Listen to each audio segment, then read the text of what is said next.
Opinion libre.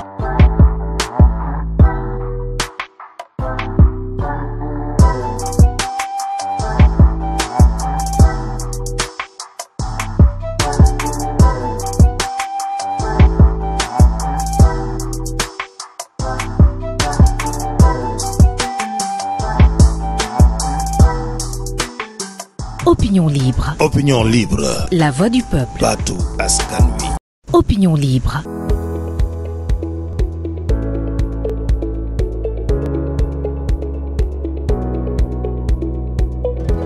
salaamaaleykum mbokk internet ci Opinion Libre TV ñu ngi leen di nuyu Amath Tor Mbecté jàkkaarloo ak yéen ci seen beneen entretien tey également ñu am fii gan suñu gan di maître Babacar Ndiaye di le directeur général de la Société nationale de recouvrement il est également membre du parti Pastef les Patriotes ñu nuyu ko alors maître salaamaaleykum.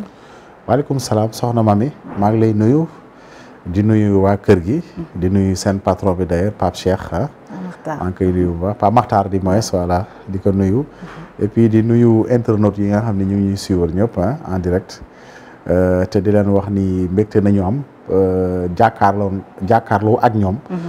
pour waxtaan la nga xam ni dafa soxal réew mi mooy Sénégal nga xam ne ñun ñëpp ñoo ko bokk. Très bien alors sommaire waxtaan bi dinañ waxtaan lii di référentiel 2050 également meeting bi amoon foofee ca Dakar Arena ak visite du président foofee ca Bakel ci nord bi ginnaaw sinistré bi nga xamante ginnaaw crue bu fleuve Sénégal bi fa am mais aussi li nga xamante ne moom mooy la SNR muy société bi nga xamante ne moom la yor actuellement loolu yëpp dinañ ko waxtaan ak moom mais sans plus tarder maître ñu démarrer ak li nga xamante ne moom moo xew foofee ci nord du pays muy Tamba Kédougou Bakel et tout par rapport ak crue fleuve Sénégal bi nga xamante ne tey bëri na ay dégâts yu mu fa jur ci ay sinistrés et tout déjà ñu masawu leen ñoom ñi nga xamante ñoo yeewoo foofa yëpp votre lecture par rapport ak cette situation mais également visite bi nga xamante ne président def na ko fa. waaw bala may wax si dara damay feddali sama solidarité ak sama ñeewante ñaa nga xam ne ñoom ñoo dëkk si zone yooyu parce que crue du fleuve bi li mu laal dafa bëree. jóge na Kédougou jaar Tambacounda Bakel Matam mooy Fouta Podor ba yegg région Dagana ak région de Saint-Louis donc loolu soo ko xoolee xam na ni di nga xam ni wax dëgg yàlla ñu si am ay yàqule bëri nañu voilà démb rek maa ngi déglu mon ami ministre le porte-parole du gouvernement Moustapha Diacksaré qui a dit que effectivement 51 000 personnes c'est-à-dire que ñoom ñoo impacté effectivement si sinistre boobu te loolu vraiment wax dëgg yàlla loolu ku ko gis wala ku ko dégg xam ni situation bi garaaw na voilà mais nag alhamdulilah bu ñu yoree un gouvernement qui a effectivement pris ses responsabilités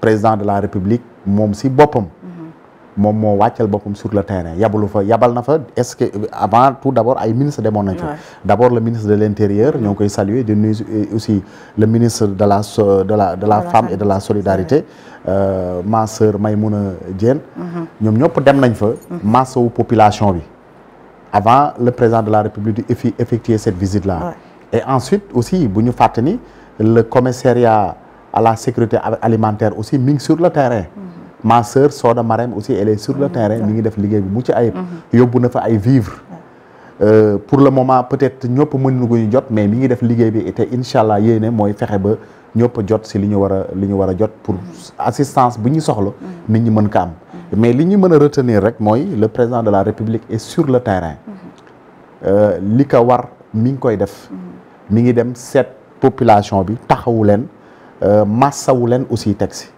wane aussi exprimer leen solidarité personnelle am solidarité gouvernement bi ak solidarité population Sénégal bi yëpp parce que Sénégal benn dëkk la fu metti rek ñëpp ñoo ko yëg donc lii tey démb waa Touba la woon te gouvernement bi def nañ si li mu si war a def te mi ngi koy continuer def tey aussi waa Fouta la donc waa Sénégal yëpp ñoom ñoo ngi exprimer seen solidarité par le biais effectivement du président de la République pour situation bi xew foofu effectivement les mesures appropriées nga xam ne moom nañu war a jël pour soulager population bi incha allah daañ ko jël loolu moom à la kulli haal te loolu mooy suñu devoir déjà li koy wane rek d'ailleurs le premier ministre annoncé woon na ko et ça a été confirmé par le président de la République 8 milliards ont été dégagés te loolu dañuy jàpp ni c'est provisoire te incha allah si situation bi si ça évolue te dañuy ñaan yàlla mu dellu ginnaaw mais par le contraire soo amee te ñaanuñu ko yàlla aussi le gouvernement dina jël yeneen mesures aussi pour vraiment soulager les justement populations. ci mesures yooyu noonu sax est-ce que waruñu woon am une politique d'anticipation parce que gis nañ quand même lu ci mel ni OMVS wala boog ANACIM chaque année dañuy alerter par rapport ak taw bi li war a ñëw pour que gouvernement yi ñu jël les devants mën waajal et tout et pour ce cas également OMVS muy organisation de la mise en valeur du fleuve Sénégal def nañ communiquer encore une fois pour alerter waat sur cette situation est-ce que manqué wuñu un peu politique d'anticipation pour situation bi. waaw xam nga ces travaux là c'est des travaux de très grandes envergures. du ay travaux yu ndaw. c'est vrai. imagine nga war a construire des digues de protection. de Kédougou à la région de Saint-Louis. loolu budget Sénégal sax mënu ko def mënu ko defar. donc c'est des travaux de très grandes envergures. du ay mbir yoo xam da ngay tëb rek defar ko def ko. ensuite dëkkinu population bi aussi parfois dafay am si yenn anam yaa xam ni parfois aussi dañ ko war a seetaat. si aménagement du territoire d'ailleurs soo xoolee même sur le référentiel aménagement du territoire moom moo ñëw en deuxième position pour wax la nekk solo bu am aménagement du territoire am si dëkk. malheureusement fii Sénégal da ngay ñëw dem si benn dëkk fekk fa ñi fa nekk si population du ñu mat sax ñaar fukk.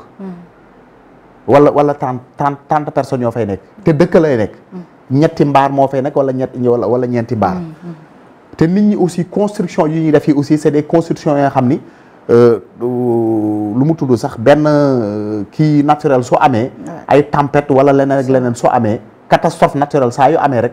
da koy impacter facilement. parce que construction yi résistance bi moo war a am du ko am. yooyu aussi yëpp c'est des paramètres dafa am doon ay pàcc yi nga xam ni. dañ ko war a xoolaat. d'abord suñu aménagement territoire bi loolu c'est un problème déjà. mais aussi construction yi aussi c'est des problèmes. on a des constructions yoo xam ni qui ne résistent pas à certaines catastrophes naturelles. catastrophe lu mu ndaw taw sax su bëree yenn bëre yi da ngay gis ni effectivement construction yi ñu def nii. amul benn sécurité. d'abord ñu fay dëkk mais aussi mënu leen dimbale wala mënu leen parer si yenn pluies torrentielles yi nga xam ne mën na dal seen kaw. te lii am nii. dafa doon mbir ma nga xam ni concerné wul Sénégal kese. ça concerne le Sénégal déjà gis nga Mali situation bi nu mu doyee waar est-ce que vous comprenez donc Mauritanie aussi est concernée parce que Mauritanie ñun ñëw seq frontière bi te loolu soo ko xoolee xam ni du liggéeyu bu ndaw ñun bi ñu ñëwee fii on n'a pas encore fait peut-être plus de 6 mois te ces genres de travaux là liggéey bu mu laaj c'est sur des années ah du ay liggéeyu benn weer wala ñaari weer. Je vous donne le cas des États-Unis par exemple. Leur ancien président Trump bi mu ñëwee dafa ni woon day construire un mur de protection contre le Mexique. mais mur de protection boobu ak États-Unis seen doole nga xam ne c'est la première puissance économique. est-ce que vous comprenez bien vrai que seen les ampleurs yi mënuñu ko comparer ak Sénégal mais c'est pour vous donner simplement un exemple. de l'envergure et de la grandeur de ces travaux-là. ba léegi ce mur-là n'est pas encore achevé. pour vous dire que li mu laaj ci budget loolu c'est sur des années. pour construire des digues de protection effectivement Congo bi bu mu fi ñëwee par exemple man Dagana bi ma dëkk. soo fa demee ak Podor su ma juumul. am na des digues de protection des murs. yaa nga xam ni fleuve bi lu mu jóg mur bi da koy contenir. mais digue de protection yooyu du fépp ay quelques parties la rek. te parties nga xam ni du mat sax peut-être ay 2 kilomètres wala 3 kilomètres. parce que fleuve bi aussi soo jëlee Saint-Louis ba Kédougou c'est des centaines de kilomètres. loolu imagine-toi nga war fa def des digues de protection. ça va vraiment lu mu tudd day impacter de façon très significative sur le budget sur plusieurs années moo tax yooyu aussi du ay travaux yu ndaw. mais nag teewul aussi effectivement avec l'aménagement du territoire je pense que le gouvernement dans le futur va prendre des dispositions pour que parce que c'est des phénomènes naturels. c'est des phénomènes naturels yoo xam ni nit ñi amuñu ci benn emprise. suñu borom bi moom saa yu ko neexee mën na bareel taw saa yu ko neexee aussi mën na néewal taw. effectivement waa ANACIM joxe woon nañu effectivement des prévisions. effectivement ça c'est certain mais quel que soit seen prévision yooyu durée boobu. est-ce que vous comprenez? Avant que survienne cette situation-là, le gouvernement temps bi maye ko mu def les travaux vraiment qui peuvent contenir vraiment cette crue. li ñu mën a def rek moom mooy fekk population yi yu déplacé wu ñu defal leen ay tentes dimbale leen en vivre dimbale leen si ay électrification ba ñu mën a dëkk provisoirement en attendant que crue bi di dellu si livre léegi nag crue bi su delloo nag à partir de ce moment là inchallah le gouvernement va effectivement réfléchir sur un plan ou bien sur un programme qui va concerner effectivement toute cette zone qui est impactée pour que ëllëg même su dee ñëwaat aussi impact yi bañ a yegg. Par exemple il y a certaines villes comme Matam ou bien des villes comme Bakel ou bien des villes comme Saraya et tout ça, c'est des villes yi nga xam ne mën nañu imaginer def fa des digues de protection yi nga xam ni ëllëg genre crue bi su ñëwee mën na leen bañ a impacté mais dafa am ay villages yoo xam ne c'est des villages yoo xam ne pour nga maîtriser leen sur la carte c'est très difficile. Par exemple je vous donne l'exemple de nos parents Peul ñoom c'est des nomades, ils se déplacent parfois dañuy ñëw yor dëkk fii nekk fa pendant quelques mois ñu xëyaat demaat feneen dëkk fa. Est-ce que vous comprenez? Donc yooyu c'est des choses yi nga xam ni dañ ko war a prendre en compte aussi si les politiques yi nga xam ne de prévention yi nga xam ne gouvernement bi war na ko def dans le futur. Alors ci visite boobu également coïncidence pour coïncidence visite bi au moment où président mi ngi def visite am Bakel gis nañ également PM organiser meeting foofee giga meeting fundraising comme niñ ko tuddee tout mais est-ce que c'était vraiment opportun tey visite PM bi président visite bu am importance la par rapport ak li nga xamante ne moo ko taxoon jóg mais bi PM ñëw defee li nga xamante ne moom mooy fundraising bi dafa effacer loolu yëpp c'est-à-dire que c'est passé inaperçu li nga xamante ne moom mooy visite bi est-ce que waruñu woon xool tey timing bi par rapport ak seen organisation meeting boobu. Non xam nga gis nga nit ñi il faut que pas ñu éviter il faut que ñu éviter di def ay confusion xam nga l'activité politique d'un parti politique qui prépare un rendez-vous électoral qui est inscrit dans le calendrier républicain. Il faut que ñoo xam ne législative yi c'est inscrit dans le calendrier républicain. Bien sûr. te législative yi c'est un fondement de la légitimité populaire. bu ñu fàtte loolu. te Sénégal nit ñi aussi bu ñu fàtte aussi amaguñu assemblée nationale. C'est vrai. Donc les législatives c'est une question indispensable pour la vie de la République du Sénégal. C'est un rendez-vous qui va venir. te c'est pour quelques jours. Le 27 inchallah bi élection président législative yi c'est lay commencer. C'est vrai. Ñun nous sommes un parti autonome, nous sommes une association privée. Pour préparer les élections on a notre programme, on a notre démarche. te suñu démarche suñu leader le président Ousmane Sonko dafa ni li yeneen parti yi doon def saa yu élection ñëwee nga jël oto nguur jël xaalisu nguur def ci sa campagne ñun loolu duñ ko def. dañuy dellu militants yoo xam ne ñoo ñu doon jàppale ba ñu ñëw au pouvoir ñu ñëwaat si ñoom ne leen dañoo war a dem campagne électorale te si yéen nañu yaakaar pour financer suñu campagne électorale. léegi su ko defee ñooñu ku nekk sa dërëm boo am def si loolu moo waroon démb événement bu ñu organiser bi démb. nit ñi il faut que ñuy arrêter de def ces confusions te man dama jàpp ne sax le président de la République li mu def mais dafay dimbale Sénégal. Imaginez-vous suñu amoon ñun posture wala nga xam taxawaay ba nga xam ne démb. ñi nekkoon ci nguur gi moom la ñu yoroon. li ñu waroon dimbalee askan bi ñu nekk ci tolof tolof ñu jël ko politique ko loolu mooy danger bi. donc le président Ousmane Sonko li mu def man dama jàpp ne sax indirectement dafa dimbale des gens que nit ñi nga xam ne dañoo nekk ci ay jafe-jafe. donc loolu day tax état bi am doole imagine toi ñun suñu taxawoon ñëw li nguur gi am ci as néew. ñu coppati si dem defee ko suñu campagne. mais bu boobaa est-ce que le président de la République dina mën a jël mobiliser 8 milliards pour yóbbu ko Fouta. donc ñun li ñuy wax mooy si loolu nañu nekk ba léegi suñu slogan mooy le don de soi pour la patrie. parce que réew soo si nekkee. da nga war a xool yow loo mën a jëriñ réew mi mais pas nga toog di xalaat yow la réew mi mën a defal. ñun si loolu la ñu nekk boobu ba léegi. le président de la République moom mi ngi continuer di def liggéeyam ak li ko war ak l'ensemble des membres du gouvernement y compris le premier ministre parce que dégg ngeen démb le premier ministre bi mu nekk bi ñu ko nommé bi ñu jëlee nguur gi ba léegi dëggul tànkam Ziguinchor xam nga loolu lu ko waral parce que son calendrier ak son programme pour la République pour le Sénégal mayu ko sax mu dem seeti mbokkam te pourtant nit ku nekk bëgg nga soo faloo am doomu tànk dem seeti saay mbokk. man mii ñaata yoon laa dem Dagana sama dëkk.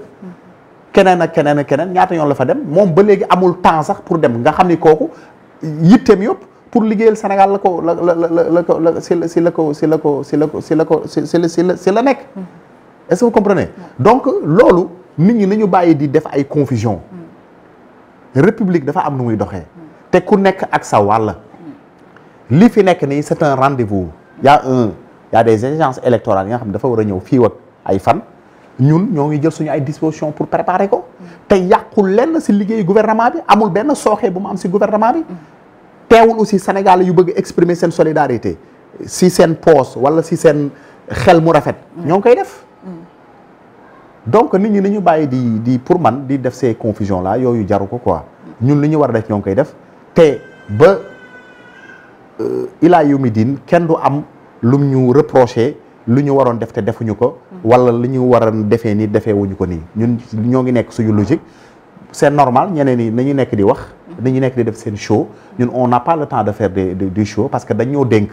te li ñu dénk c'est sacré. ñun nag sacralité boobu ak valeur boobu moo am ñun xam nañ ko. te ñoo ngi si boobu ba léegi le président de la République mi ngi si terrain bi ak les membres du gouvernement di apporter le soutien on a mobilisé un budget provisoire de 8 milliards te ëllëg si la situation dafa changé gën a doy waar aussi l'État va mobiliser aussi d'autres fonds pour venir en aide aux sinistrés. alors ci giga meeting boobu la ñuy taxaw parce que vous êtes au pouvoir mais quand même pour une première ñu gis parti au pouvoir organiser levée de fonds pour dem participer ci cagnotte pour dem ci comment dirais-je encore dépenser li nga xamante ne moom mooy campagne yi ñuy waajal et tout d'accord parti bu mel ni Pastef yàgg nañ ko def mais quand même là vous êtes au pouvoir ngeen jël décision wala boog choisir wax seen ay militants ñu cotiser comme ni ngeen ko daan defee ban message derrière le PM bëgg a lancer ñi nga xamante ne ñoom ñooy les acteurs politiques wala les Sénégalais en général. non d'abord il faut que ma arrêter sur la personne du président Ousmane. donc c'est quelqu'un ba nga xam ne wax dëgg yàlla soo gisee mu am ce succès là cette réussite. dans la mobilisation des Sénégalais et à tout moment si de l'histoire. mooy dafa doon nit ka nga xam ni qui dégage de l'assurance. xam nga loolu dafa politicien buy dégage assurance. ka nga xam ni soo ko gisee yow sa xel day dal. loolu Sénégal gën nañ ko am. gën nañ ko am honnêtement hein gën nañ ko am ku nga xam ne soo ko gisee soo jaaxlee. soo ko gisee waxuma la mu wax. mais soo ko gisee rek sa xel day dal. démb soo nekkoon meeting bi loolu da nga koy gis. loolu da nga koy gis. bi mu teewee les gens étaient en hystérie en réalité. D'accord. pour vous dire mbëggeel gi que Sénégal yi bëgg. loolu c'est pas anodin du dara du miracle du dara man gëw ay miracle d'accord am na mais dans le cadre politique du ay miracle. parce que dafa war ne ni Sénégal lu mu ko jaral. ak ñi mu àndal aussi wane Sénégal lu mu leen jaral. c'est la première fois ñu gis quelqu'un dans l'histoire du Sénégal wala très rarement ñu gis ku mel na le président Ousmane Sonko. sacrifier presque sa vie pour le Sénégal. xam nga loolu soo amee. soo nee bëgg nga réew mi nit ñi dañ koy gëm. mais fii ñi fi coow ñu bari amul kenn ku ci def sacrifice d'abord pour sa famille def sacrifice pour ses biens def sacrifice pour sa carrière pour le Sénégal wax ma amul. ñi ngi fi gis ñëpp c'est des gens qui sont accomplis ba pare ñëw naan dañuy def politique c'est parce que politique bi passe-temps nañ ko jàppee. mais Ousmane Sonko dafa jàpp ni la politique est une vie qu'on doit consacrer pour bâtir son pays. moo tax cet élan de sympathie warul jaaxal nit ñi.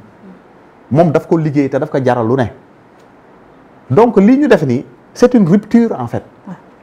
parce que fii dañ fa daan gis ay campagne électorale di fi am. le parti au pouvoir dañ daan dégg ñu naan mobiliser na presque ay 7 milliards. am na ñu daan wax sax ëpp nag xaw ma dëgg la wala dëgg.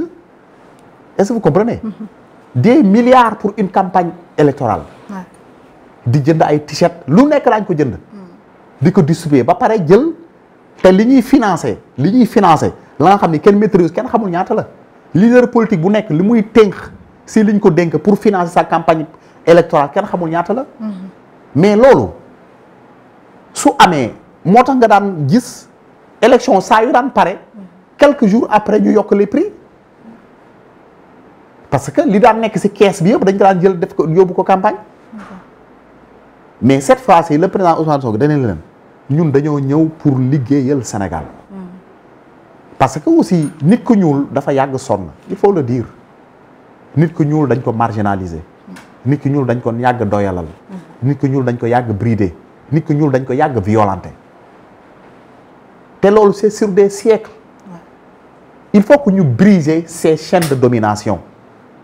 te pour briser ces chaînes de domination. posture bu président Ousmane Sonko jël rek moom mooy la seule solution pour le faire.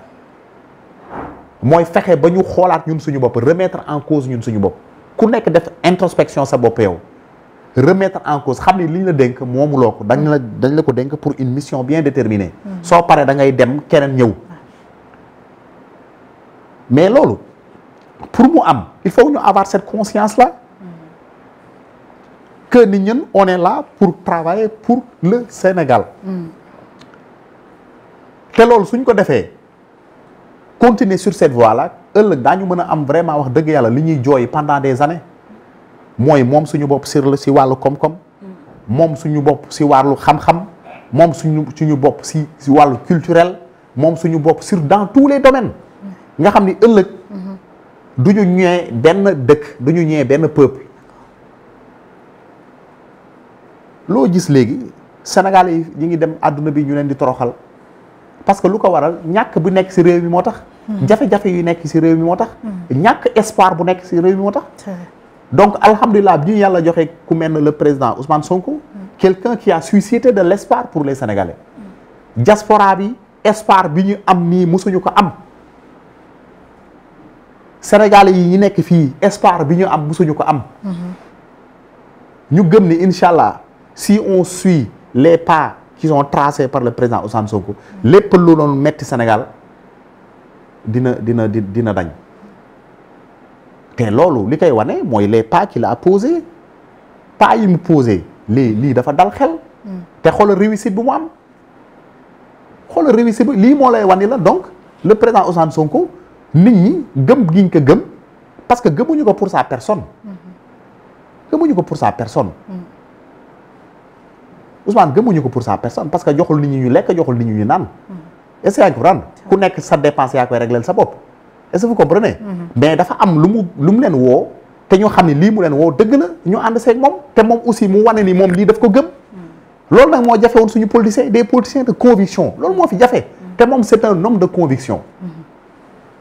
te daf ko wane xam nga nit mën nga taxaw naan man dama gëm lii dama naan gis nga ñu bëri ñooy wax patriotisme. mais gis nga li Ousmane Sonko daj pour montrer son patriotisme amul benn leader politique au Sénégal bu ko wane dans le passé est-ce que vous comprenez donc lii mooy wan c'est que élan de sympathie bi loolu mooy la raison. D'accord loolu mooy la raison soo gisee nit ñi bëgg ko mais c'est ça en réalité donc moom moo ko liggéey parce que nit soo nee da nga gëm benn affaire même diine l'islam sax soo nee dama gëm benn affaire yàlla da lay teg ay nattu.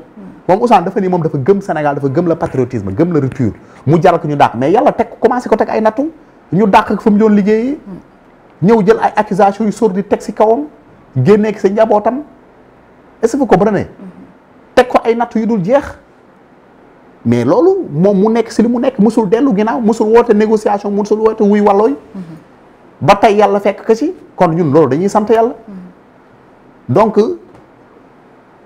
alhamdulilah donc man je pense que le président Ousmane Sonko man loolu laa gëm soutien bi mu am cet élan de sympathie bi mu am daf ko mérité daf ko liggéey ak ñi mu àndal donc man fii dara bett amul lenn lu ñu fi bett en fait amul lenn lu fi surprenant en réalité donc c'est quelque chose ba nga xam ne dañ ko liggéey depuis 2014 mu ci xeex di si xeex ba ñu yegg si fii te incha allah si kanam la jëm déjà on a mis sur place te loolu daañu ci ñëw bu ci kanamee un référentiel ba nga xam ne mooy suñu tableau de bord pour que lépp lu ñu déggoo Sénégal yi ñu def ko incha allah.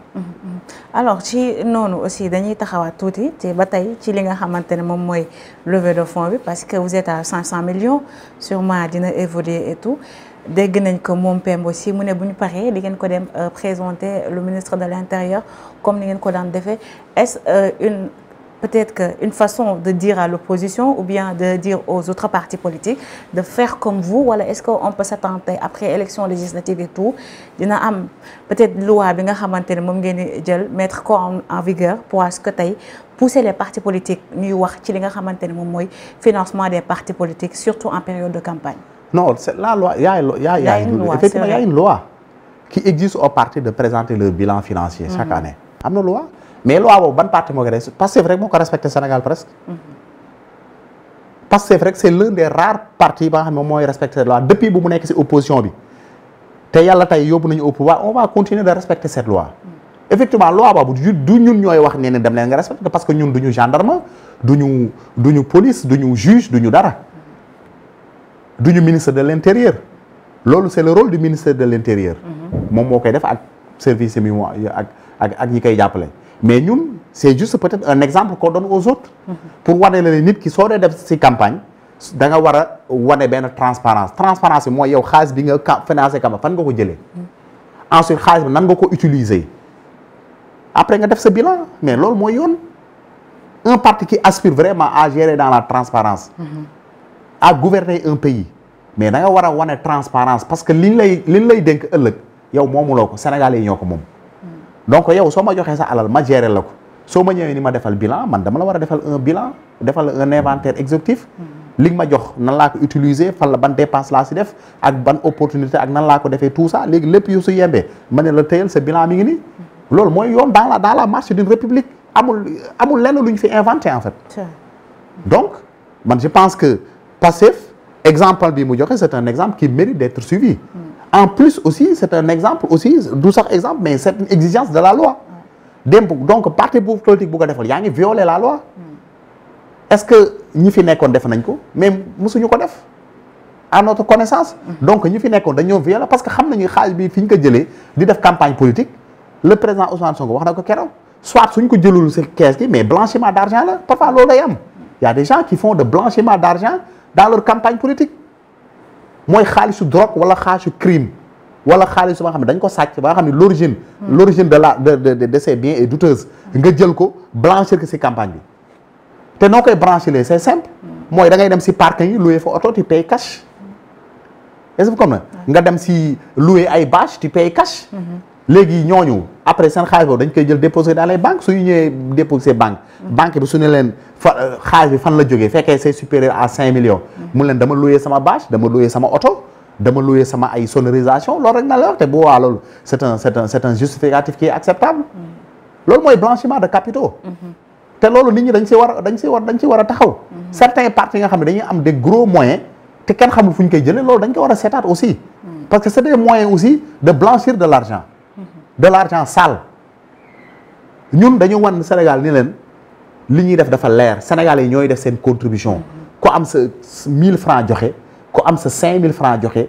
ku am sa 1 million joxe yooyu c'est des contributions yoo xam ne xam nañu fu képp ku joxe dañuy xam yow fan nga jox parce que sa numéro téléphone moom soo envoyé Kopar Express sa numéro téléphone mooy kii demain s'il y a une enquête ñi war a def enquête bi ils vont retrouver facilement l'origine de ces fonds là loolu du jafe loolu amul lu ko gën a transparence ku bëgg lu leer kay wax dëgg yàlla loolu lu leer je pense que mënatu ko dépasse mais da ngay gis ay gaax ba dañuy xëy rek ni layee na cëpp indi seen ay oto yu dul jeex seen ay gros moyens di wër Sénégal te kenn xamul seen àll fu ñu ko jëlee loolu aussi war nañ ko xoolaat tamit war nañ ko xoolaat te man ma jàpp ne à partir de ce moment là Sénégal fii lay jógee képp ku fi def campagne électorale li ngay campagne dina leer ndax ngir yàlla ñu bàyyi alal réew bi ñu jël di ko utiliser pour di ko defee campagne ëllëg élection yi su passé Sénégal yi di dund ay jafe-jafe parce que xaalis bi ñuy jël di ko campagne mën na régler ay problèmes yu bëri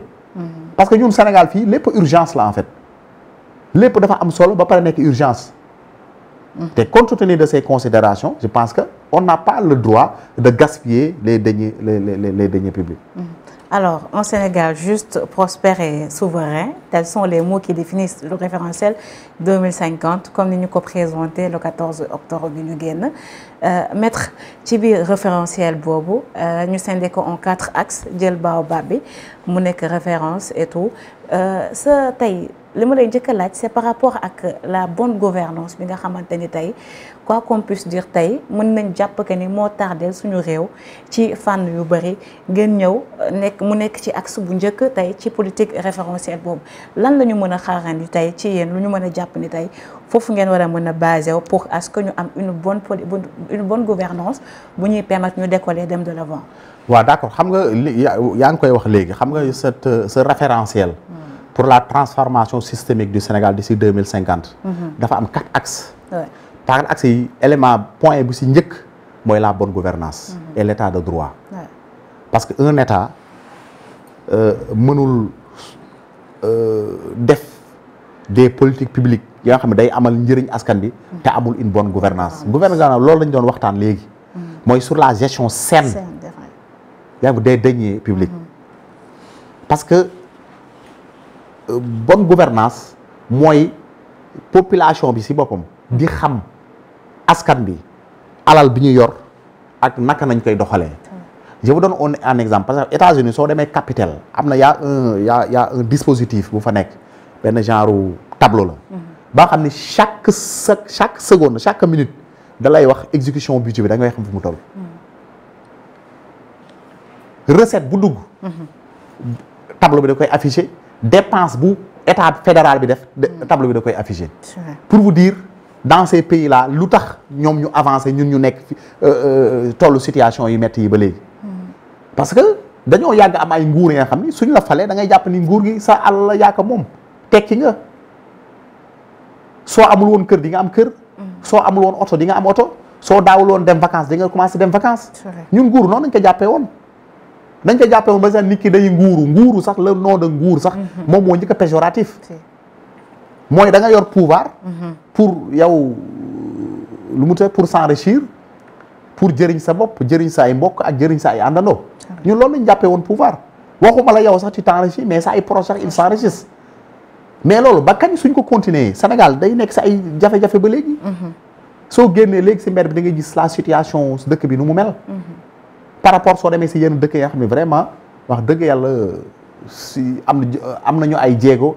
ya nga xam ne yu am solo si wàllu gestion de leur deniers publics moo tax dëkk yooyu soo ko defee da nga xam ni effectivement dëkk yooyu ñoo ñu gën a avancé te loolu on peut éviter ça en gérant de façon saine et transparente nos deniers publics les ressources publiques yooyu dañ ko war a gérer nu mu waree muy les principes du jub jubal jubal waaw mooy les principes du jub et jubal et di jubbante loolu mooy principe bi ak un état de droit mooy état ba nga xam ni képp ku nekk sa àq yoon dina ko reconnaître kenn du salfaañee àqu kenn du tooñ kenn du jaay doole kenn si état boobu nañu woote parce que réew aussi day am justice justice ba nga xam ni pour ñëpp la kumba am ndey kumba amul ndey dootu fi amati nga xam ni suñ la tooñee ak wala soo tooñee ak doole boo mënti am tamit yoon day dal sa kaw suñ la tooñee ak loo néew doole soo demee aussi yoon da lay jox dëgg si réew boobu nañu nekk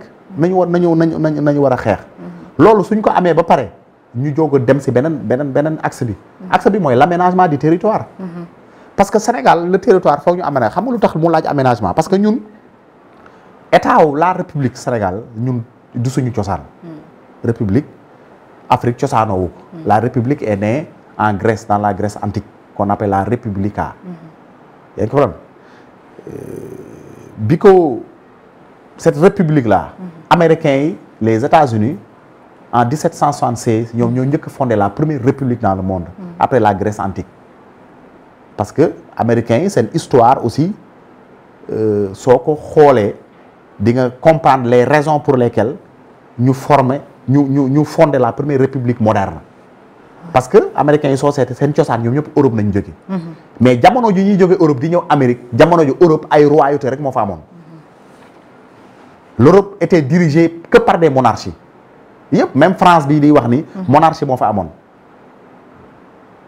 est-ce que vous comprenez il a fallu que la révolution ñëw am daaneel la monarchie te y avait même la restauration après la restauration c'est la nouvelle république ñëwaat est-ce que vous comprenez donc américains yi ñoom bu ñu ñëwee pour oublier leur passé historique sur le plan institutionnel ils ont créé la première république aux États-Unis donc république ñun kaawu Sénégal ou bien kaawu Afrique de façon générale ñun dañ ko doon ci tubaab bi. bi ñu ñëwee andil ñu la république. andil ñu des institutions. te tubaab bi ñoom seen institutions yi bi ñu koy fondé biir Afrique biir kii ñoom dañ koy fondé en fonction de leurs intérêts économiques. parce que ñoom bi ñu ñëwee xam nañu fii du seen dëkk. mais dañ ñoo jaay doole rek toog suñu dëkk mais du seen dëkk. te lu mu yàgg daañ fi jógee.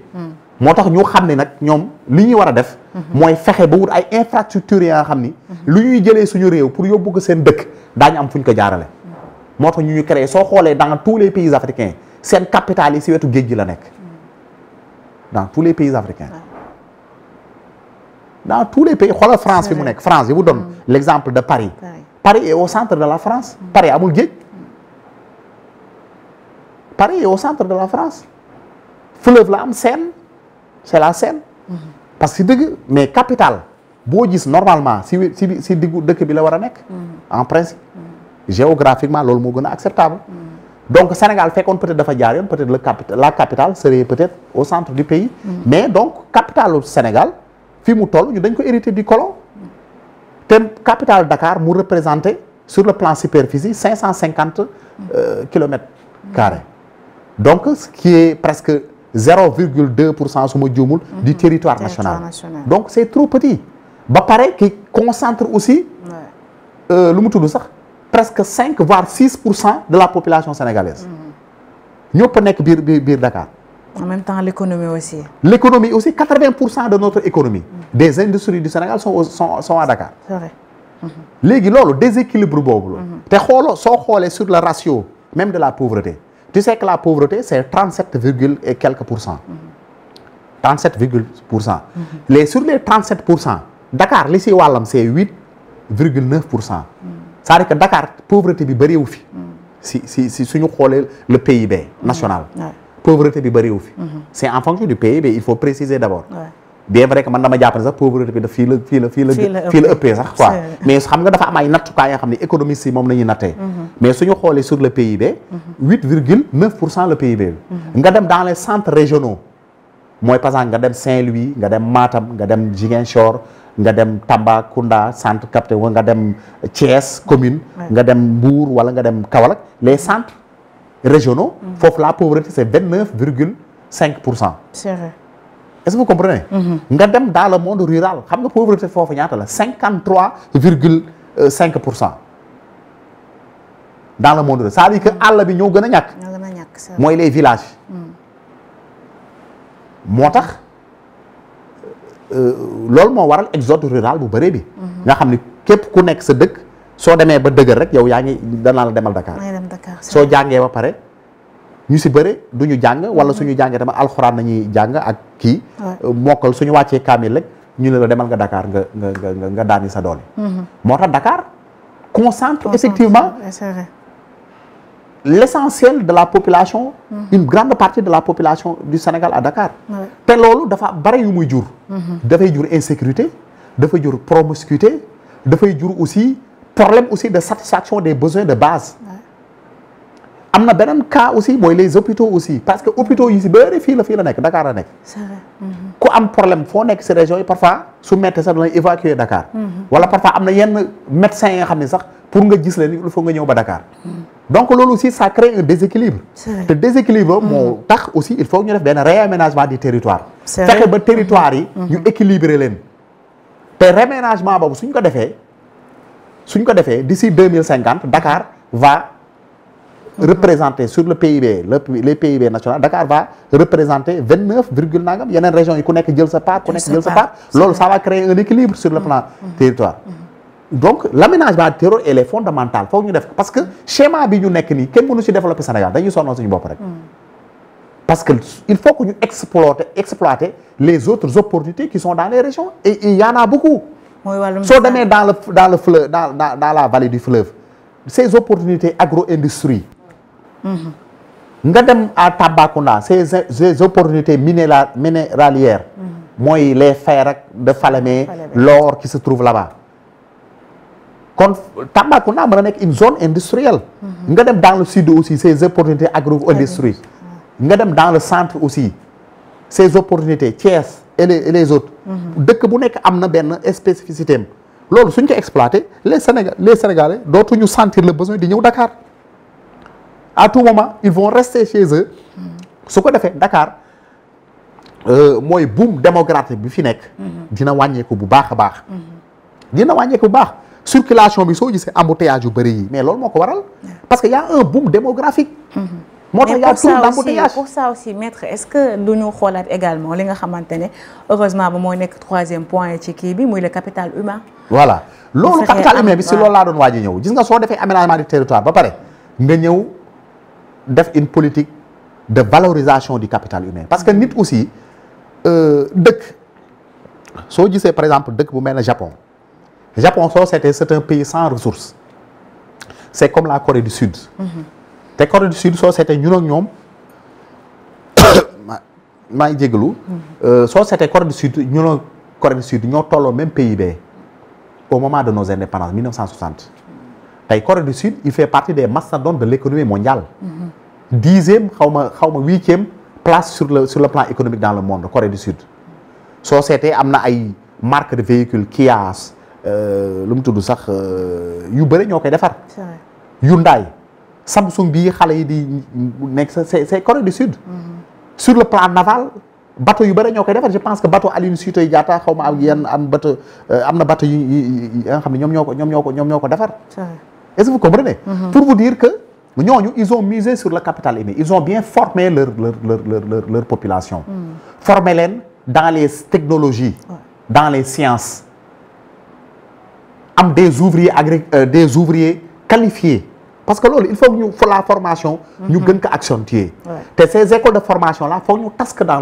le pays nga xam ne soo nekkee Tambacounda soo nekkee Touba soo nekkee Mbacké soo nekkee Dagana soo nekkee Ziguinchor soo demee ba am yenn âge di nga mën a def formation ba nga xam ni dina la permettre soo paree rek da ngay dem liggéeyi c'est vrai mais donc le capital humain d'ailleurs on envisage de former 7 millions de techniciens d'ici 2050 des techniciens qualifiés je veux dire est-ce que vous comprenez et des ingénieurs aussi ñun loolu nañu manqué ñooñu ñooy construire man dama doon un exemple tey jii Sénégal am na yenn entreprise yi nga xam ne suñu bëggoon ñëw investir Sénégal sax du ñu am la main d'œuvre dont elles ont besoin parce que amu fii en réalité soo xoolee nos plateformes pétrolières là je vous donne un exemple plateforme pétrolière yi am na Sénégal yu jàmbaar yu si nekk mais soo demee am na ay étrangers yu bëri yu fa nekk parce que main d'œuvre bi ñu soxla sur ces domaines là dafa rare les sociétés nag sont obligées d'aller chercher la main d'œuvre mais donc ñun suñu système éducatif bi moom moo nekk en retard parce que c'était éducation yoo xam ne dañ ko doon si tubaab yi léegi nag système éducatif tubaab bi ñoom ban système éducatif la ñu yoroon mooy système ba nga xam ni sa jàng du sore sa jàng sore je vous donne un exemple dans l'histoire tubaab bi mosuñu nangu nit ko ñuul dépassé bac suñu mag ñi nga xam ne ñoo fi nekkoon ñoom Mamadou Dia ñoom Senghor ñoom Abdoulaye Wade ñoom ñëpp instituteur nañu yemoon pour dire ñoom ñëpp instituteur je vous dis soo liiree histoire du Sénégal ñoom ñëpp instituteur soit nga dem defi vétérinaire war nga dem jàngale ji yooyu nañu yemoon parce que tubaab bi bëgguñu woon ñu jàng yenn jàng yu sore yi Lamine Gueye bi mu ñëwee yàlla na ko yàlla yërëm te jégal ko moom moo dimbale mag ñu bëri ñu jàng ay Abdoulaye Wade yi ngay gis ñu bëri Lamine Gueye moo leen jox bourse ñu jàngi parce que Lamine Gueye dafa bëggoon parce que moom dafa yàgg dund tubaab yi xam na tubaab yi te xam na ni réew pour nga tabax foog nga am ay ressources humaines yu taxaw moom moo njëkk vraiment sonné cette révolution là mu ni il faut que sama doom suñu doom yi ñoom Cheikh Anta Diop ñu ñëpp génn dem jàngi wuti xam-xam si la ñuy génnee dem nekk ay borom xam-xam yi nga xam ne adduna bi ràññee c'est ñoom Senghor macha allah dem génn am seen ay agrégation nekk ay jàngkat yu mag est-ce que vous comprenez donc pour vous dire ñooñu ils ont vraiment fait seen li ñu waroon def seen jamono def nañ ko mais je pense que continuité bi peut-être moo des sur la formation de nos populations te jàng du la ngay jàng si livre rek wala la ngay xeltu xam nga connaissance dafa am ce qu'on appelle maa ngi koy wax des connaissances spéculatives la nga xam ne par exemple dañ lay wax si droit bi lii la wala si économie ngay wax ni nii la demee taux bi nangam les agrégats économiques yëpp nga wax mais dafa am jàng ma xam ne c'est manuel c'est pratique te nit ñi ku nekk yàlla dafa am disposition bi mu la bindee am na ña nga xam ni seen xel seen mën-mën si xeltu la nekk c'est-à-dire que dañuy tëji livre di jàng di comprendre di def ay analyse est-ce que vous comprenez yooyu moo la spéculation mais am na ñoo xam ni ñoom seen xel si lu mu ne mooy pratique. tey jii télé bi soo ko dajee woon toj ko nii. démonté ko seen kanam tas ko nii monté waat ko suñ ko xoolee benn yoon dañ koy mën. dañ koy monté waat comme yow ni nga ko monté. am na yoo xam ne seen xel si loolu la nekk. mën naa la jox benn exemple demal fii marché Alizé. ay xale yoo xam ni defuñu formation si benn. haute école. haute institut. te pourtant soo ñëwee am sa portable problème bu mu mëntee am ñoom daan la koy régler. est-ce que parfois sax seen tour sax mën nañu ko bind en français. donc ñun suñu système éducatif bi moo nekk un système éducatif discriminatoire en fait. parfois dañuy écarter des gens yoo xam ni ils sont intelligents mais ñun ni ñu leen di juger. si wàllu xam-xam donc boo échoué à l'école voilà non dañ ñu laara nga ñun dañ jàpp ni soo échoué à l'école parfois man je dis que sax ñu bëre man dama jàpp ne sax ñi ñuy dàq ñoo gën a intelligent pour man. man loolu laa gëm ñi ñuy dàq souvent ñi nga xam ne leen dàq ne demal nga defi mécanique demal nga defi soudeur wala nga demal nga jaay ñooñu sax pour man ñoo gën a intelligent. parce que ñooñu peut-être suñu système éducatif mënu leen jàngal parce que seen intelligence seen coefficient intellectuel dafay élevé. de tel su ko maître bi su dee wax ñoom sax loolu da leen di nelawloo. parce que souvent dañuy nekk di nelaw man loolu laa jàpp je peux me tromper nag. est-ce que vous comprenez. donc pour vous dire ñooñu dañ leen war a prendre en charge. dañ leen war a prendre en charge dans notre système éducatif. def benn système éducatif maa xam ne day teel a former xale yi ñu mën am métier. nga xam ne da ngay tu sors de l'école avec un bac professionnel. nga xam ni soo génnee da ngay am bac en électricité. nga xam ni lépp jëm si wàllu courant bi saay loolu la si wax nga def nga sort bac en électronique nga xam ne wàllu électronique da nga si xarañ moom rek ngay jàng de la 6e à la terminale. nga xam ne da ngay génn bac avec menuiserie nga xam ne menuisier lu ñu si waaj wala soudeur métallique wala mécanique. wala nga da ngay génn bac avec maçonnerie. nga nekk un bachelier professionnel nga xam ni xoolal yow sa métier loolu rek la. loolu la ñu war a former les Sénégal nga xam ne wala da ngay génn bac avec coiffure wala couture. Sachant qu'on a le pétrole et le gaz et que yooyu day générer pas mal de métiers. non yooyu voilà yooyu c'est ça on a besoin de ça parce que pétrole bi c'est dérivé lu nekk mën a créer pétrole bi pour dire pétrole bi ñuy wax nii mais lu nekk mën a créer pétrole bi mat éponge yi ñuy tëdd pétrole dañ koy kay caoutchouc yi si bëri ay synthétique yi ngay gis nii lépp pétrole bi moo koy da koy créer est-ce que vous comprenez donc pétrole li mu mën a créer dafa bëri est-ce que vous comprenez am na yeneen xam ne yu bëri sax man xaw ma ko te si pétrole bi lay jógee. c'est vrai. est-ce que vous comprenez donc yooyu dafa laaj aussi ñu am en avant ñu préparer préalablement des Sénégalais yi nga xam ni qui sont formés. dans des métiers. te loolu pour mu am il faut ñu tas ces écoles de formation un peu partout au Sénégal. nga xam ni doomu réew mi képp fu waay nekk mën nga fa dem def fa formation ba soo génnee nga nekk un professionnel nga nekk un ouvrier qualifié. ouvrier qualifié dafa jafe. man je vous donne un exemple par exemple États-Unis da nga fay dem. nga fekk benn chantier bu de construction d'un grand immeuble. wala chantier de fabrique d'une construction navale. parfois da nga fay dem nga gis fa un technicien qui est le chef de chantier. un technicien de. qui est le chef de chantier. alors que ce technicien là il est sous sa responsabilité des ingénieurs. est-ce que vous comprenez. wala un technicien qui est mieux payé que les ingénieurs. parce que technicien bi expérience bu mu am parce que États-Unis ñoom comme ni koy gars yi waxee ñoom dañu la laaj souvent qu'est-ce que tu peux faire sur l'expérience. est-ce que vous comprenez. qu'est-ce que tu peux faire qu'est-ce que tu peux nous apporter. ñoom du si ay diplôme la ñuy kiiwee nit ñoom concrètement li nga mën a def ñoom moom la ñuy xool. est-ce que vous comprenez. donc c'est des sociétés yoo xam ni. moo tax c'est ñu avancer. parce que ñoom dañoo jël xam-xam teg ko ci kanam. jël mën a liggéey aussi teg ko ci kanam. parce que aussi dinaa la wax benn affaire. dinaa la wax man bi benn affaire gis nga liggéey da nga koy teel a def pour nga miin ko. man damay tooñ sama gars yi ne leen parfois soo gisee notre administration rendement am demeewul noonu. wala nos sociétés parfois seen rendement du demee noonu. mais xam nga lu ko waral parce que les gens arrivent tardivement sur le marché de l'emploi. sur le marché du travail. arrive tardivement da ngay nekk di jàng ba am 30 ans. wala passé 30 ans doog a ñëw. léegi réflexe yi nga waroon am liggéey yooyu da nga koy perdre. c'est vrai. alors que soo teelee liggéey. da ngay teel a am réflexe yi. da nga koy teel a am. xam nga xale nga dugg nga injecté ko des réflexes moo gën a yomb nga def ko si mag. c'est ça mooy teel a yeewu c'est-à-dire que 5 heures du matin wala 6 heures du matin yow yeewu nga. à 8 heures pile fekk na nga toog sa bureau. wala 8 heures pile fekk na nga toog sa chantier. mais loolu mag bu dem ba am 30 ans doog am liggéey mënoo ko def loo ka nga xam ne dafa tàmbali nelaw ba 10 heures. parce que dafa yàgg chômé. mais loolu soo yàggee day perdre ces réflexes là. moo tax ñun aussi am na beneen question aussi il faut ñu xoolaat ko mooy notre cycle scolaire dafa gudd. Ouais, c'est non vraiment. non seulement gudd na mais li ñuy jàngal amul benn njëriñ parfois. xoolal suñu doom yi lu nekk nu ñu leen di laaj. fourniture bu nekk parents yi dañ leen di yërëm sax. non fourniture maa ngi dégg keroog bërki démb le juge Amadou Dem di ci wax mais il a parfaitement raison. il a parfaitement raison. on nous demande tellement de fourniture des choses yoo xam ne xale yi n'ont même pas besoin de ça. c'est vrai.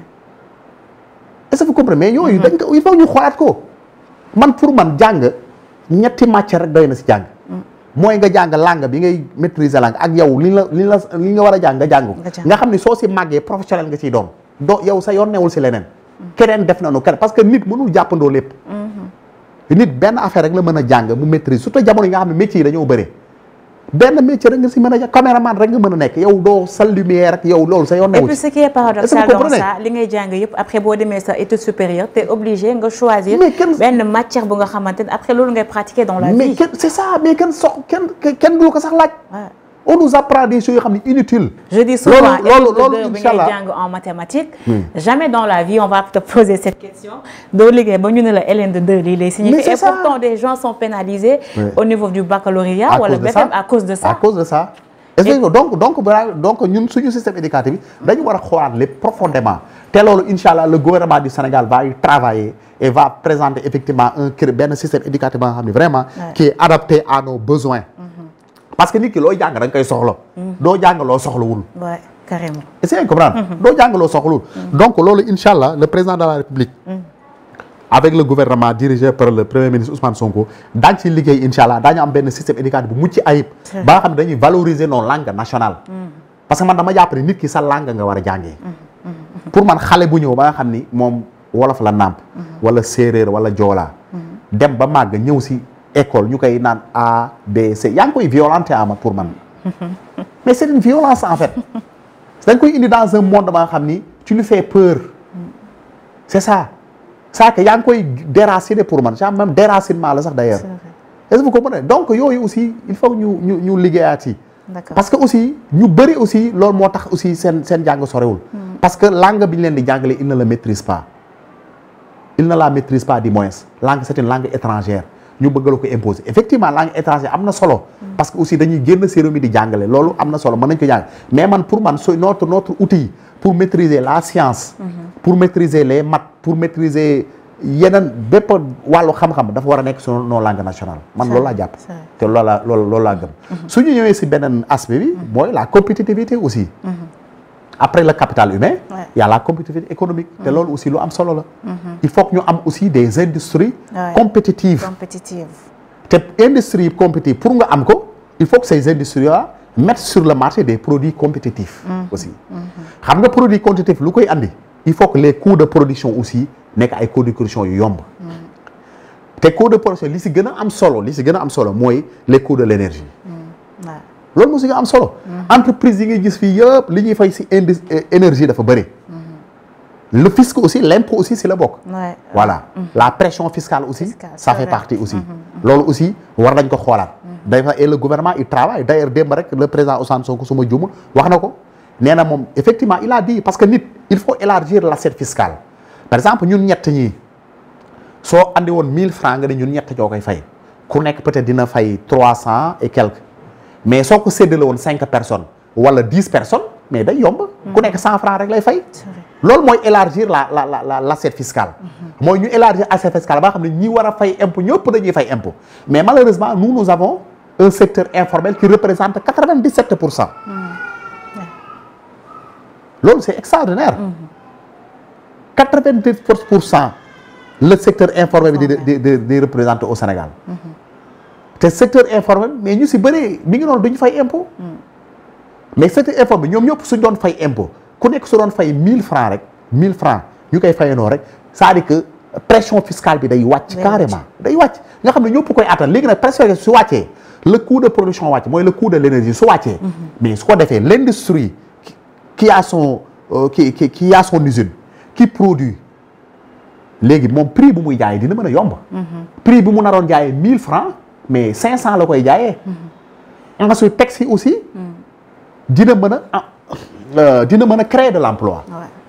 parce que soo amee xaalis sa chiffre d'affaires di yokk il faut nga créer d'autres il faut nga recruter d'autres travailleurs te loolu tu crées de l'emploi soo créer de l'emploi yow yaa ngi xeex pauvreté est-ce que vous comprenez donc loolu aussi nit ñi foog ñu loolu aussi je pense que lu jar a seetal parce que aussi xam nga nous sommes dans un monde compétitif yow li ngay produire am na yeneen dëkk yu ko surtout les asiatiques ñoom c'est des grands producteurs te dañoo avancer ci wàllu industrie de telle sorte que pour nga concurrence ak ñoom lu jafe lay doon sur le marché international asiatique yi dañuy dem sa concurrence européens yi ils concurrencent les européens et même les américains parfois sax américains yi dañuy jël dañuy def sax ay barrières douanières wala lu mu tëdd déggoon ngeen fii la guerre de l'acier est-ce que vous comprenez donc pour dire asiatique yi jamono ji ñu nekk nii on les appelle même l'atelier du monde ñooñu pour nga concurrencer ak ñoom du yomb mais pour faire face à ce marché là parce que nous sommes dans un marché ouvert le Sénégalais un commerçant kuy jaay mais moom su dee jaay doo ko imposer ni ko fii lay jëndee parfois dana am liberté dem Asie wala nangam jëndi peut-être su ñëwee au niveau de la douane yow mën nga xool sa barrière douane noo ko defee pour kii ak yooyu quoi pour réguler le marché intérieur pour protéger tes industries mais li si gën a pour préparer donc tes entrepreneurs ou bien tes capitaines d'industrie au niveau national pour les protéger mooy les coûts de production dañ koy wàññi pour que ñoom ñu mën a concurrencer les autres ñeneen ni fu ñu jaayee 1000 francs ñoom ñu jaayee fa 500 avec des produits de même qualité parce que produit ñaar rek ñoo koy déterminer pour man la qualité et le prix si la qualité est bonne le prix est accessible da nga koy jënd parce que yow mii di commerçant sa bénéfice ngay xool soo ko jaayee aussi nga mën si am une marge bénéficiaire est-ce que vous comprenez donc yooyu aussi il faut ñu xoolaat ko qu'on essaie d'avoir des capitaines dans chaque domaine pour vraiment effectivement des capitaines d'industrie mais malheureusement Sénégal fii néew ma amul capitaine mais c'est très rare hein c'est très rare Sénégal c'est soo tuddee capitaine d'industrie soo nee ñeent dooni juróom li c'est dama lay wax benn affaire produit intérieur bi ngay dégg Sénégal yëpp nu muy bëri yëpp c'est produit par des multinationales étrangères ñoo koy produire d'accord alors ay yenn sociétés ñoo koy produire voilà te loolu parfois dañ koy boole dans notre kii daan suñ dee calculer le taux de pauvreté tout ça dañ ko siy boole mais ñooñu dañuy jël seen alal yóbbu seen dëkk li fiy des la nga xam ne Sénégal yi ñun ñoo koy produire ak la diaspora mooy le produit national brut loolu aussi suñ ko xoolee peut-être mi ngi noonu quoi peut-être c'est inférieur au produit intérieur brut alors dernier point ñu def ko rapidement par rapport ak la SNR muy Société nationale de recouvrement bon vous êtes l'ODG mais créé nañ ko depuis 1991 et tout jot neen am budget wala bokk lu ñu jot a fay ci ay bor bokk buñ ko xaymaa mu ngi toll ci 65 milliards n'est-ce pas maintenant sous le président Bassirou Diomaye Diakhar Faye yan attente la ñu mën a xaarandi ci li nga xamante ne moom mooy mission wu SNR bon d'accord pour la SNR comme ni nga ko waxee effectivement dëgg la société bu yàgg la nga xam ne depuis 91 nañ ko créé dans sa mission dañ koy jox ay portefeuille mooy ay bor nañ koy jox pour mu dem fayeeku ju bor yi si wolof mooy nga xam ne day dem pour recouvrer mooy fayeeku mooy dem recouvrer les créances là parce que bor yi li ko andi dafa am ay banques yi nga xam ne ñoo doon jàppale nguur gi sur le développement nguur gi moo ko fi tegoon pour muy financer le développement mais malheureusement banques yooyu objectif bi ñu waroon atteindre nuñu ko ba ñu dissoudre leen bi ñu leen dissoudre nag seen portefeuille dañ ko confier à la SNR léegi nag SNR son rôle moo doon mu dem recouvrer mais si doxinam si évolution am SNR am na yenn dossiers yu ñu ko confier mooy les dossiers confiés parce que ba léegi état bi am na ay banques yoo xam ni état bi mooy actionnaire majoritaire ba léegi ces banques là parfois su ñu nekk si ay jafe-jafe état bi mooy intervenir nu muy intervenir état bi day racheter seen créance jël leur portefeuille nga xam ne moom mooy tolloog seen créance bi mu racheté jox ko SNR li su ko defee SNR dem si gars yi benn fay mais si liggéey boobu SNR di ñoom daf si doon jànkuwante ay contraintes yu bëri surtout les anciens DG les anciens dirigeants parfois da ngay am volonté effectivement de recouvrer mais parfois aussi pression yi si kaw y a des pressions d'ordre social des pressions d'ordre religieux des pressions d'ordre institutionnel et même étatique est-ce que vous comprenez parfois les anciens dirigeants faisaient des pressions pour soo bëggee recouvrer kenn ñu ni kii sama militant la sama lii sama nag xam nga yooyu aussi yooyu alhamdulilah yooyu moom duñ ko gisati parce que le président de la République et vous avez trouvé des dossiers comme ça ci biir direction bi nga ñëwee non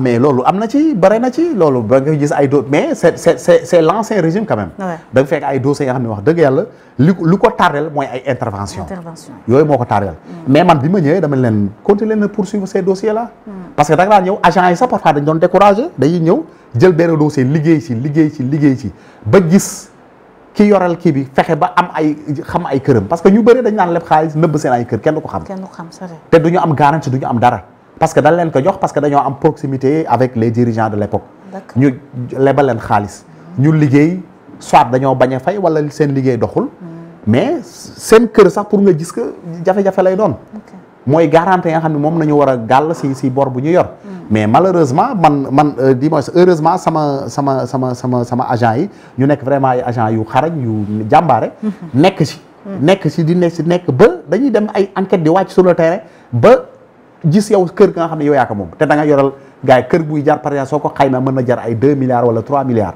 est-ce que mu nekk si position bu baax léegi nag suñu jëlee kër yi ba inscrit si hypothèque mais bu boobaa souvent si ngay gis gars yi di daw si di ñëw man nag la laa leen wax dama leen man mbir yi du ma si def lenn la nga xam ne day bloquer le recouvrement faites votre travail nañ ko def si yoon ki war a fay na fay ki war a fay nag su ñëwee avec sa propre une bonne volonté ñëw ni kat man maa leen yoreel je le reconnais wala li ngeen may toppee man ànduma si lépp lii laa si kii ñu dem waxtaan ba gis un montant ñu jël un expert ba expert mi ni effectivement montant bi lii la bu boobaa nag mu ni man jël naa engagement fay chaque fin du mois ma joxe avance lii chaque fin du mois ma jox lee ba bor ba jeex loolu y a aucun souci on est d'accord sur ça mais képp ko yoreel SNR da nga ko war a fay aussi parce que SNR aussi gouvernement wu Sénégal mooy état wu Sénégal xaalis bu mu lebee si bailleur de fonds yi jox ko ces banques là qui étaient en difficulté moom lay recouvrer donc su ko dee recouvrer donc day dimbale état bi pour état bi am xaalis pour mën a financer le développement financer santé bi financer école bi financer les routes financer les centres de formation financer aussi les sinistrés xaalis boobu ñuy jógee yëpp foofu lay jógee donc loolu aussi il faut que ñu bàyyi si xel alors ci banque yooyu noonu nga xamante ni ci mel ne ay Sonaja ay BNSD BNDES et tout déggatul leen sous votre magistère est-ce que mën nañu xaarandi tey ngeen liggéey ba tey banque yooyu état bi tegaat ci loxo mu ñu nekkaat ay banques yu nga xamante ni comme ni ñu leen defee woon en 1991 waaw mën na nekk mais pas banque yooyu dellu sur le même format par exemple BNDES amoon na bu njëkk bu mu demee bu ñu ko dissoudre après dañ ko doon fonds de promotion économique FPE Abdou Diouf moo ko créé woon je pense en 1995 su ma juumul ba Abdoulaye Wade sax d'ailleurs ba bi mu fiy jógee Abdoulaye Wade fonds de promotion économique yoo fi nekkoon bi le président Macky Sall ñëwee si nañ ko changé def ko BNDE am na yeneen banque yu amoon aussi CNCA aussi moom moo nekk LBA actuellement yaa ngi moom moo nekk la banque agricole loolu sous le magistère je pense que de Macky Sall sañ ko changé tuddee ko LBA bon yeneen banques yi nag comme banque Sénégal bon yooyu mën nañu amee sous un autre parce que aussi c'est des instruments qui financent le développement waaw c'est des instruments yoo xam ni ñoom ñooy financer développement bi tey jii suñu demee ba gis ni d'ailleurs démb premier ministre wax na ko lors du meeting mën nañu y a des sources de financement mën nañu créer par exemple dem ba créer des banques yoo xam ne diaspora bi moo ko moom c'est vrai yaa ngi comprendre diaspora bi moo koy moom man je dis que sax par exemple la communauté mouride même peut créer une grande banque ba nga xam ne banque islamique lay doon pourquoi pas te boobu man dama jàpp ni banque boobu suñ ko créer ça dina réussir te banque boobu mën na dimbale Sénégal ci développement lu bëri est-ce que vous comprenez parce que il faut le dire que la communauté c'est une communauté vraiment solidaire et c'est une communauté vraiment qui contribue grandement aussi sur le développement du Sénégal grandement parce que entreprise yu bëri nga fiy gis jàmbaar yi yu bëri nga fiy gis si wàllu économie ils appartiennent à la communauté mouride donc ñooñu aussi ils peuvent créer vraiment des instruments de financement yoo xam ne wax dëgg yàlla mën na dimbale Sénégal aussi pour mu développer soo demee dans les autres pays du monde ay États-Unis ak yooyu c'est des communautés qui créent des banques c'est des communautés je ne veux pas citer de communautés, des communautés soo demee dans les communautés juives tout ça ils ont des grandes banques. Et puis ces banques là contribuent au développement. Pourquoi pas ñun aussi on peut pas reprendre ce modèle là. ñu créé ko sous forme de banque islamique nga xam ne vraiment dina mën a Sénégal su ñu amee benn projet au lieu que ñuy dem bitim réew ay FMI di leen lebi ñu leb ces banques là. ñu financé nga xam ne banque bi soo demee Japon par exemple Japon ñoom seen financement du ñu mës a dem FMI wala banque mondiale. ils ne vont jamais au FMI wala banque mondiale ñoom seen ay nationaux ñoom ñooy financer seen développement. donc loolu ce modèle là mën nañ ko recopier pour atténuer aussi la pression extérieure parce que aussi FMI wala banque d'accord c'est bon c'est nos partenaires. mais parfois suñu la financer aussi il y a des conditionnalités yoo xam ne c'est très difficile. pour nga accepter ces conditionnalités là. D'accord. yaa ngi ko te parmi ces conditionnalités mën nañu wax par exemple la suspension des subventions. te fii subvention bi am na noo koy retirer rek dafa am day am benn njeexital bu xaw a metti sur les populations quoi. effectivement même si il faut le dire que la subvention il faut que ñu gën ko cibler. parce que am na yoo xam ne ñu bëri ñoo ngi jot ay subvention te waruñu ko jot. te ay nit ñi nga xam ne seen loxo jot na seen ginnaaw. subvention pour ña nga xam ne la seen loxo jotul seen ginnaaw.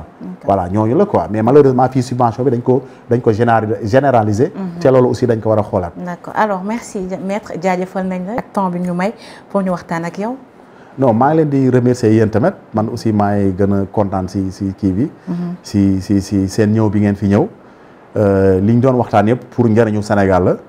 waaw soo ma gisee nii sax xam ne dama xaw a sonn. parce que démb maa ngi woon si meeting bi. te effectivement dañ fa teel na jeex sax mais xam nga rek nit ñi dañoo bëri oto yu bëri. pour ñu génn foofu rek presque on a fait presque 2 heures voire 1 heure de temps voire 2 heures de temps. ou bien 1 heure de temps et demi. pour génn rek foofu donc c'était vraiment il y avait beaucoup de monde. L'appel du premier ministre vraiment a fait un écho quand même. voilà te ñuy remercier wax dëgg yàlla militants sympathisants yi fa ñëwoon yëpp jël seen alal def si aussi pour accompagner aussi le projet. te xam ni projet bi ñoom aussi ils sont conscients que projet bi c'est pour njariñu Sénégal du pour suñu njariñ. te wax dëgg yàlla société Pastef ñi se considère surtout l'aile dirigeant ñu si bëri ñi ngi sant yàlla quoi. ñi ngi sant yàlla fu ñu nekk mënoon nañ fa toog. am fa seen teraanga. ba dee jot ñu dee mais lu mu tudd sax dañoo am benn devoir moral bu ñu am ak Sénégal yi. parce que Sénégal moo ñu jàngal. ñun ñi ñëpp kenn surtout si Sénégal. yaa ngi maanaam ñun ñoo war a am lu ñu njukkal bu ñu delloo Sénégal. mais Sénégal desaluñu dara moo ñu jàngal. ba ñu am xam-xam. ñii nekk avocat ñii nekk des inspecteurs ñii nekk des techniciens ñii nekk des chefs d'entreprise ñii nekk ay consultants ñii nekk lu ne. donc loolu yëpp Sénégal moo ñu ko jox. te Sénégal bu ñuy jàngal si impôt Sénégal la ñu jàngalee. donc Sénégalais yi ñoo participer seen xaalis pour ñu mën a jàng. bourse yi ñu doon jël yëpp impôt Sénégal la ñun si nañuy am ba yegg si fu ñu yegg si. donc ñun aussi dañu am devoir moral delloo li ñu Sénégal joxoon. te devoir moral boobu dañuy jàpp ni il faut que ñu am un changement total de paradigme pour changer réew mi pour réew mi vraiment tegu sur les rails ba Sénégal yi képp foo mënti nekk ak loo mënti toll nga jot li nga war a jot pour un Sénégal de bonheur et un Sénégal de prospérité comme le dit souvent le président de la République. Merci beaucoup maître moo nekkoon suñu gan tey maître Babacar Ndiaye directeur général de la SNR Société nationale de recouvrement di jaajëfal ma ñi ñu doon suivre yëpp suñu internautes yi noonu aussi laa jaajëfalee équipe technique bi mu àndaloon yëpp dinañ jox rendez-vous très prochainement ci seen beneen entretien incha allah. Opinion libre.